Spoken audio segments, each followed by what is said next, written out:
Je donne la parole à Béranger Cernon. Merci Madame la Présidente, Monsieur le Ministre, Madame la Rapporteure, chers collègues. Ambition France Transport. Quel beau nom, n'est-ce pas? Mais derrière les grands mots, derrière les promesses et derrière les effets d'annonce, ce projet de loi raconte une histoire très simple, celle du désengagement de l'État. Vous nous présentez une loi cadre qui n'est en réalité qu'un chèque en blanc. Les décisions importantes, attendues par tout le secteur, sont renvoyées à une future loi de programmation qui, soyons lucides, ne viendra sans doute jamais. C'est devenu une méthode du gouvernement, annoncée aujourd'hui, repoussée demain et oubliée après-demain.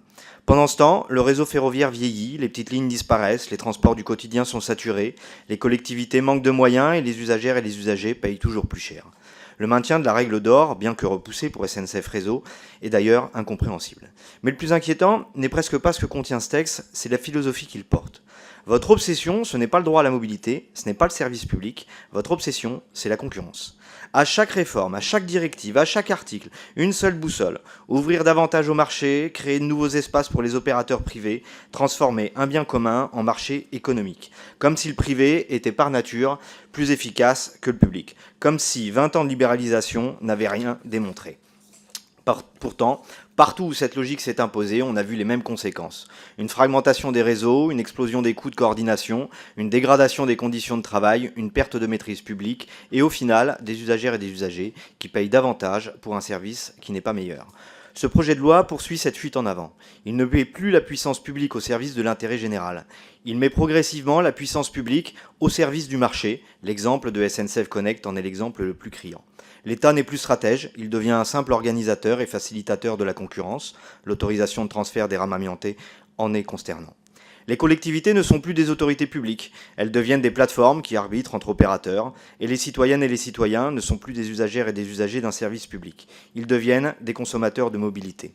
Nous refusons cette vision qui nous a coûté déjà extrêmement cher.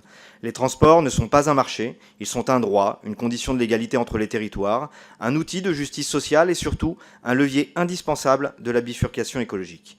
Il fallait une grande loi de programmation avec des milliards d'investissements garantis, un plan de rénovation du réseau, un engagement massif pour le ferroviaire et les transports publics. Résultat, rien avant au mieux 2031 pour les financements. La définition de l'urgence n'est définitivement pas la même que la vôtre.